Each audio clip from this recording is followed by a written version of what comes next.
Question number 12, Clayton Mitchell. Thank you, Mr Speaker. My question is to the Minister of Transport and asks, what is the government doing about the Tauranga Central Corridor? Mr Honourable Speaker, Simon Bridges. a lot, and that's because we're committed to the Tauranga Central Corridor and are going to invest over $100 million in the project. The member may be aware that enabling works have started and construction of the Mongatapu-Haerini underpass will start a little later this year. If the member's a really good boy, I might even invite him to the opening. If he's really, really good, he might get a cucumber sandwich. Order, Mr Speaker. Won't help the order of this House. Order. Mr Speaker. Order. Mr Speaker, a lot of things are said in this House, but they would be some of the most insulting words I've ever heard. To refer to a Member of Parliament, right, who's had a real man's background, not like his, as a boy is just unacceptable. Order. He should be asked to... Order. Order. It certainly wasn't going to bring order to the House, and that's why I asked the Minister to conclude his answer. If the member took offence at it, then he... Order. Order. Order. The member has taken offence at that remark. I require the Minister to withdraw the remark. I withdraw and apologise. Point of order. Point. Order. Order. If a member wishes to join his colleague. No, point of order. Point of order. Mr Speaker, my question is to you. Oh, it's a point of order. Would you raise Jerry, it? you're the last. Order. Would the member simply raise his point of order immediately? Why should the opposition have to ask you to deal with that sort of behaviour? Why should we have to ask you? Why don't you act on your own? Sit down. Order. If the member would go back and study the Hansard, he'll see that as soon as the remark was made, I told the Minister to cease. I was surprised that a member then took offence at it, but if a member takes offence, the process is I ask the Minister to withdraw. That has been the process for as long as I've been here, and that is considerably longer than Ron Mark.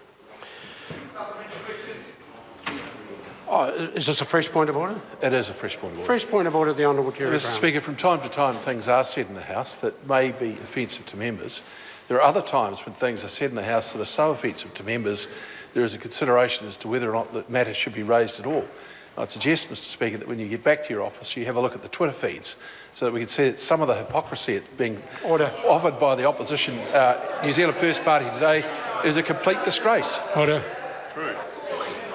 There's a further question, supplementary from Clayton Mitchell. Does the Minister acknowledge National's commitment to create a 4-lane state highway, not a local road, to run from the Welcome Bay underpass across the Turret Road Bridge and along 15th Avenue by 2015? Honourable Simon Mr Speaker, of course what we're doing is in substance keeping the announcement. That's why we're spending over $100 million on this area. But it's a staged project, and that's why at the moment 1 and 2, the early stages, some $20 million worth of work are occurring. Why stage 4, where the member, as I say, if he's lucky, can have a cucumber sandwich, is about to occur. $68 million worth of underpass, and then, as required, we'll look at the third stage. Supplementary question, Mr Supplementary Speaker. question, Clayton Mitchell. What is the Minister doing to prevent the 15th Avenue State Highway 2A from becoming part of the local road network and putting half the cost of the upgrade on Tauranga ratepayers against National's original commitment? Honourable Simon Bridges. Well, Mr Speaker, whether it's a state highway or a local road, look, is of some significance to the agencies involved, but in a sense, from government's perspective, is neither here nor there. Unlike New Zealand First, we are in government and we can make these projects happen.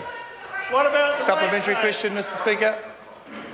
Supplementary question, Clayton Mitchell. Does the Minister understand that for the Welcome Bay underpass to be effective, the widening of Turret Road and 15th Avenue needs to happen at the same time? Honourable Simon Bridges. Mr Speaker, I thank the member for his opinion. I understand what is required in relation to that underpass and project, and also what's required in Tauranga. That's why we've spent some $800 million in the last three years and achieved much more in transport than NZ First Labour government ever did. Order.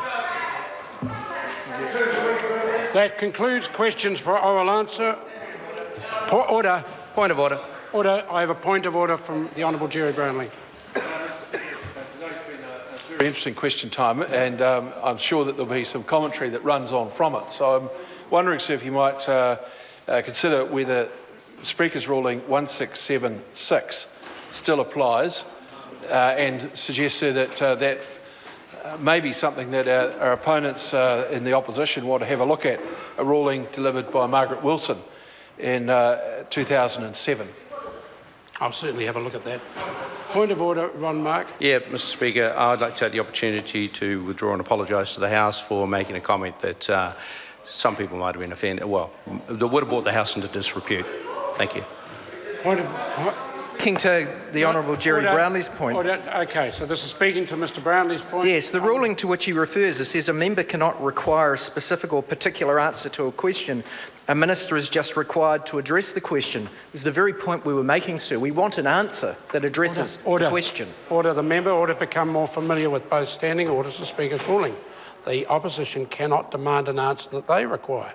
My job is to judge whether the question was addressed. On this occasion, I did so. That is the end of that matter. A point of order, Mr Speaker. Order. Order. Member will resume his seat. I just want to be just clear. I've ruled on this matter. If the member's now relitigating it, that in itself brings this House into disorder. Has the member got a fresh point of order? Then he has. I'll listen to it. Speaker, I was addressing the Honourable Jerry Brownlee's point to you, which you haven't ruled on.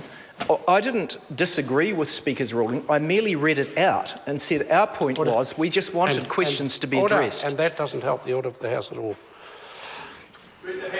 Would some honourable member... Order! Would some honourable member care to move that the House take notice? I so move, Mr Speaker. Well, it's been a somewhat fractious afternoon. We've had pompous gittery in bucket loads coming from the other side. And we are in eager anticipation of what might be handed down tomorrow, and for good reason too, because when we look back at some of the promises and the pledges and the foreshadowing that's come from the government, it's going to be a very interesting day indeed. For example, the Prime Minister John Key, when he was talking about the proposal